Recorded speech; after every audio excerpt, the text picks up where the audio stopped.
இல்லாமல் ஆக்கிட்டாங்க. உள்ள தெருவு உள்ள தெருவாக இருந்துச்சு. ஏது அங்கே தெருவாக இருந்துச்சு. கட்டிட்டாங்க இது பண்ணிட்டாங்க.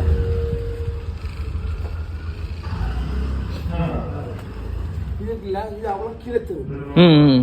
கீழத்தெருவுங்கிறத வந்து ஃபுல்லாகவே ஆக்கிரமிச்சு பத்திரம் போட்டாச்சு. இங்கே இருந்து கீழத்தெரு ஃபுல்லாகவே பத்திரம் போட்டாச்சு. வீடு என்ன இருக்கு இல்லை வீடு தெரு வந்து ஃபுல்லாக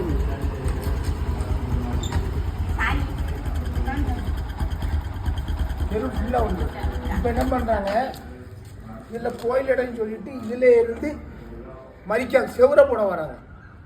செவரை போட்டுருவோம் வாங்கிடுவோம்ட்டு செவரை போட வராங்க. அப்போ கீழே தெருவனை எங்கன்னு கேட்கு. கோயில் என்ன இருக்குது, கோயில் இது தான் உண்டு.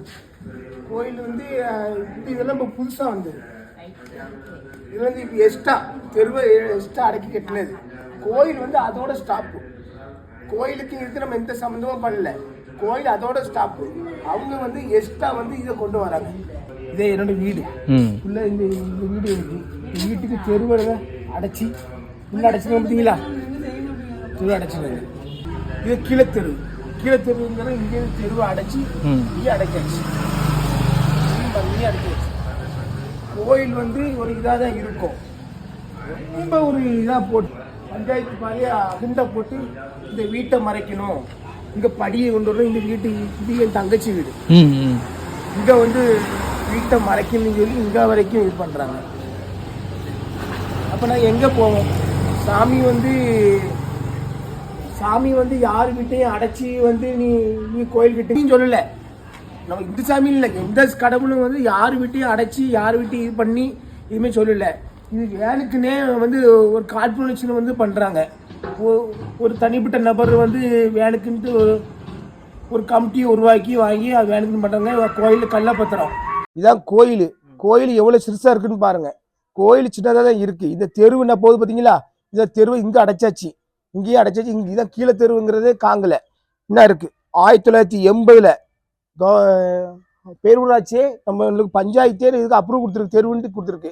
இப்போ அந்த தெருவு எங்கே இப்போ எங்கெங்கன்னு இருக்குதுன்னா, நான் வந்து தூத்துக்குடி மாவட்டம் உடன்குடி பெருமாள்புரத்தில் இருக்க மாதிரிங்க.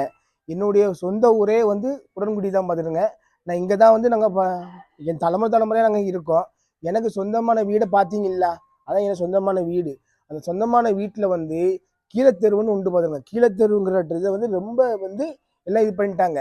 கோயில் வந்து சின்னதாக கோயிலாக தான் இருந்துச்சு, சின்ன கோயிலாக இதாக தான் இருந்துச்சு. அந்த கோயிலை வந்து வேனுக்குன்னே விரிவுபடுத்தினாங்க. அப்போ நான் சொல்கிறேன், கோயிலை கெட்டுங்க. கோயிலை கெட்டதுக்கு எந்த விதமான ஆட்சேபனும் கிடையாது. கோயிலுடைய அளவு வந்து வேற, இப்போ போட்டிருக்க அளவு வந்து வேற. இப்போ நான் உங்களுக்கு காட்டியிருப்பேன், இப்போ போட்ட அளவு வந்து வேற. ஆனால் அப்போ நான் சொன்னேன், இப்படி போட்டாச்சுன்னா என் தெருவு எங்கன்னு 15 அடி தெருவு இப்போ வெறும் 8 அடி 7 அடியாக இருக்குது. அப்போ எனக்கு ஒரு காரு வண்டி போகணும், எனக்கு ஒரு 4 குடும்பம் இருக்குது, பிள்ளைகளுக்கு ஒரு சோமலம் ஆகிட்டுனா ஒரு தடவை வண்டி கிண்டி வரணும்னு என்னாச்சுன்னா எல்லாத்தையும் ஃபுல்லாக கூட அடைக்காங்க. எந்த சாமி தான் சரிதான், எந்த சாமியும் எந்த அம்மனும் வந்து எனக்கு கோயிலை நீ அடைச்சி அவன் ஒருத்தர் வீட்டை அடைச்சி எனக்கு கோயில் கட்டுன்னு சொல்லி எந்த சாமியும் சொல்லாது. ஏன்னா அதே மாதிரி அந்த அம்மனும் ஏன் அம்மன் தான், நாங்கள் வேற கோயில் கிடையாது, என்னுடைய கோயில் தான். ஏன் கோயில்னா அது கோயில் அமைப்பாக யாருக்கும் இணைஞ்ச இல்லாமல் கட்டினா ஒரு பிரச்சனை இல்லை, எந்த விதமான அப்ரூவலும் கிடையாது. அப்போ தாசில்தார்கிட்ட நான் பெட்டிஷன் கொடுத்தேன், விஓட்ட பெட்டிஷன் கொடுத்தேன், எல்லாத்தையும் பெட்டிஷன் கலெக்டர்கிட்ட கொடுத்துட்டேன், எல்லாத்தையும் கொடுத்தாச்சு. கொடுத்துட்ட மேலும் இந்த பிரச்சனை வந்து ஒரு 6-7 வருஷமா நடக்குது. இப்போ நடக்கல, 7 வருஷம் நடக்குது. நானும் சமாளிச்சு சரின்ட்டு இதை வந்து பெருசாக ஆக்கலை. இப்போ கோயிலை வந்து புதுசாக இடிச்சு கட்டிட்டு என்ன பண்ணுறாங்க, வெளியே கொண்டு வராங்க, எரிஸ்டாக அந்த தெருவை கொண்டாடுறாங்க. அப்போ நான் சொல்ல தெருவு எங்கன்னு கேட்டேன். ஒரே கேள்வி, என்னுடைய கீழே தெருவு இங்க இருங்க. அதுக்குள்ள டாக்குமெண்ட் எல்லாமே நான் ரெடியா வச்சிருக்கேன். டாக்குமெண்ட் தாசில்தார்கிட்ட கொடுத்தது டாக்குமெண்ட், எல்லா டாக்குமெண்ட்டும் ரெடியா வச்சிருக்கேன். என்னுடைய 233 14/1 233 15 233 1 அரசு புறம்போக்கு கீழத்தெருவுங்கிறதே காங்கல. 1980 வந்து இது வந்து என்னன்னா பஞ்சாயத்து கொடுத்த வந்து ஒரு ப்ளூ பிரிண்ட் காப்பி, அதுலயே கீழத்தெருவுன்னு போட்டுருக்கு. ரெண்டு காப்பி இருக்குன்ட்ட. 1980 என்ன பாருங்க, இருக்கா, 80 ப்ளூ பிரிண்ட் காப்பி கொடுத்தது இருக்கு. அது போக பத்திரம் போட்டிருக்காங்க. பத்திரத்துக்கு வந்து இது வந்து பழைய பத்திரம், அந்த அந்த இடத்துக்கு பத்திரம். அந்த இடத்து பத்திரம் வந்து இந்த பத்திரம் வந்து எந்த யார்கிட்ட வாங்கணும் யார்கிட்ட வச்சுங்கிற மூல பத்திரமே கிடையாது, சாதாரணமாக போட்டது. அந்த இந்த அந்த தெருவை ஃபுல்லாக வந்து கீழே தெருவுங்கிறது வந்து ஒரு ஒரு 50 அடி இருக்கும், ஒரு 180 அடி நீளம் இருக்கும். இப்போ 180 அடி நீளம் எவ்வளோ ஆயிடுச்சு, வெறும் 17 அடி இருக்கு.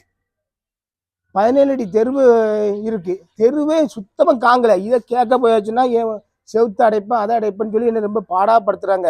நானும் எல்லா ஆஃபீஸும் கொடுத்தேன், தாசில்தாருக்காக எல்லாரும் வந்து பார்த்து அளந்துட்டு தெருவை அடைக்கிறதுக்கு யாருக்குமே எந்த இதுவும் கிடையாது. யார் வீடாக இருக்கட்டுமே, யார் வீடாக இருந்தாச்சுன்னா ஒரு 4 வீடு 3 வீடு இருந்தாச்சுன்னா யார் வீட்டு யார் பாதையை அடைக்கக்கூடாதுன்னு சொல்லி முடிச்சுட்டு போயிட்டாங்க.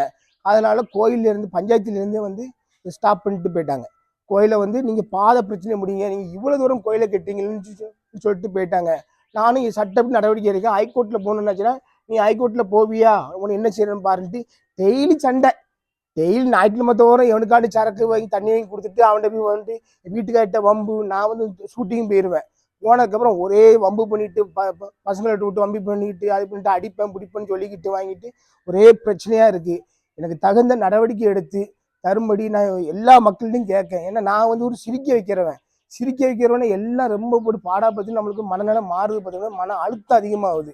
இதனாலேயே நான் என்ன சொன்னேன், எனக்கு மன விஷயத்தை தாங்க முடியல.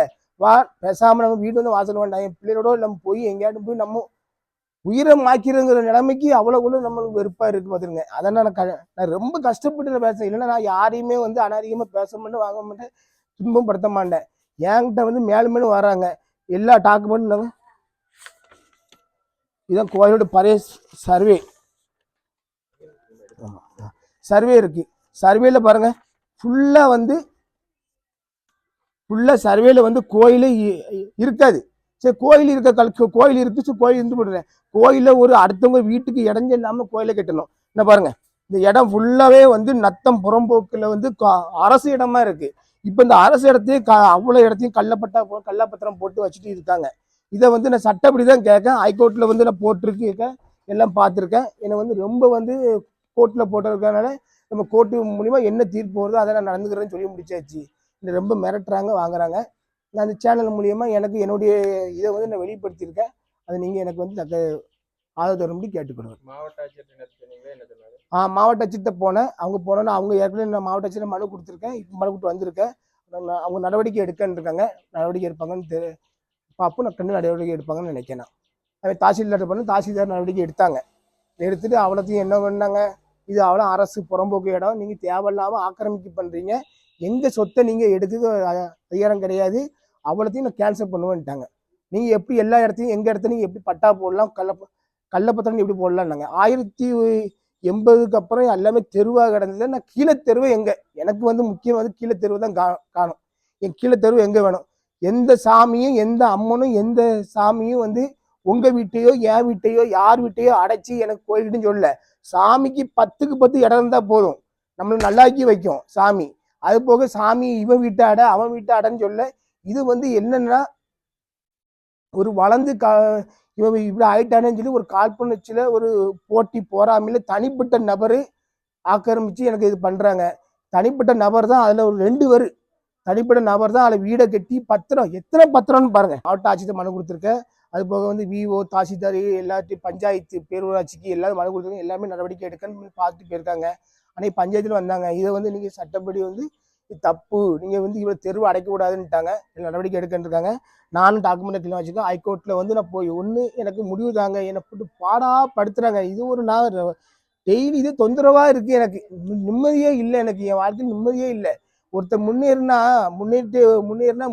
பிரச்சனை வருது, கஷ்டப்பட்டா கஷ்டப்பட்டு பிரச்சனை வருது. அதனால யாரும் முன்னேறினா சரிதான், சொந்த ஊர்லேயும் சொந்த இடத்துலையோ ஒரு சொந்த இடம் கூட வாங்காதீங்க, வெளியே வாங்கி நிம்மதியாகிறீங்க, அதான் சந்தோஷம்.